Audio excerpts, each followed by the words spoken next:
Happy. అలాగే నా సముద్రగని గారి గురించి మాట్లాడాలి. So is like my everything's. Director గారు కాకుండా కూడా I have so much respect for him.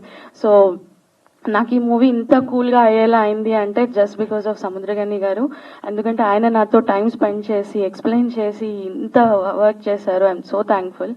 అలాగే తమిళ్లో నేను సార్తో ఫస్ట్ మూవీ యాక్ట్ చేశాను. నా ఫస్ట్ బ్రేక్ నాకు ఇచ్చింది కూడా సముద్రగని గారు. అలాగే తమిళ్ అండ్ తెలుగులో అయింది.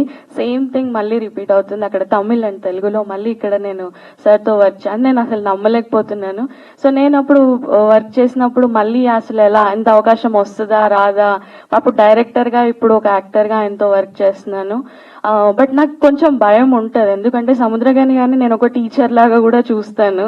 సో నాకు ఆయన మీద కొంచెం ఒక్కొక్కసారి భయం అవుతుంటుంది. ఆయన నన్ను ఏమైనా సెలెక్ట్ చేసినప్పుడు ఆయనకి ఏమైనా ఇబ్బంది పడుతున్నానా అని. సో థ్యాంక్ యూ నా గురించి ఆలోచించి నాకు ఒక మంచి క్యారెక్టర్ ఇచ్చినందుకు.